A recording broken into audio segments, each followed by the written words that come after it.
Mount Everest को दुनिया की सबसे ऊंची चोटी माना जाता है, जिस पर हर साल सैकड़ों पर्वतारोही चढ़ाई करते हैं और अपने देश का झंडा लहराते हैं। लेकिन क्या आपने कभी सोचा है कि कैलाश पर्वत पर आज तक कोई क्यों नहीं चढ़ पाया? और जिन्होंने चढ़ने का प्रयास किया, उनके साथ जो हुआ, उसे सुनकर आपकी भी रूह कांप जाएगी। आखिर ऐसा क्या है इस पहाड़ में जिसकी ऊंचाई माउंट एवरेस्ट से काफी कम है, लेकिन इसके बावजूद ये अब तक अजेय बना हुआ है? कैलाश पर्वत जितना पवित्र है, उतना ही रहस्यमय भी है। ये वही स्थान है जिसे हिंदू धर्म में भगवान शिव का निवास स्थान माना जाता है। लेकिन ये रहस्य सिर्फ धार्मिक मान्यताओं तक सीमित नहीं है। वैज्ञानिक भी इस पर्वत को लेकर उलझन में फंसे हुए हैं। वैसे तो सभी धर्मों में कैलाश को अत्यंत पवित्र माना गया है, लेकिन हिंदू धर्म के अनुसार कैलाश पर्वत पर भगवान शिव अपने परिवार और नंदी के साथ वास करते हैं। यह स्थान इतना पवित्र माना जाता है कि यहाँ साधु संत भी चढ़ने का प्रयास नहीं करते।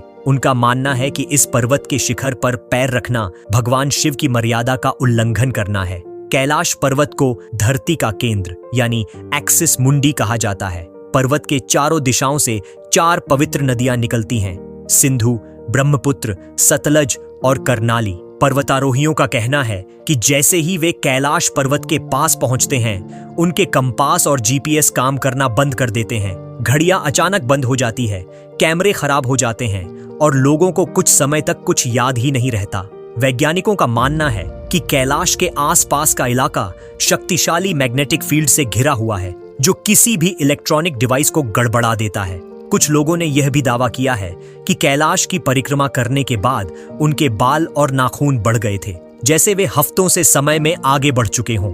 कहा जाता है कि मिलारेपा एकमात्र ऐसे व्यक्ति थे जो कैलाश पर्वत के शिखर तक पहुंच पाए थे। ये एक तिब्बती योगी और संत थे। उन्होंने 11वीं सदी में इस पहाड़ पर चढ़ाई की थी और वापस लौट आए। उनका कहना था, यह पर्वत मनुष्यों के चढ़ने के लिए नहीं है, यह देवताओं का स्थान है। इसके बाद कभी किसी पर्वतारोही ने शिखर तक चढ़ने की हिम्मत नहीं दिखाई। जो लोग कैलाश के करीब तक गए हैं, उनका कहना है कि वहां का मौसम एकदम से बदल जाता है। तेज हवाएं, बर्फीले तूफान और कम कंपा देने वाली ठंड अचानक शुरू हो जाती है। ऐसे हालात में कोई भी आगे नहीं बढ़ पाता।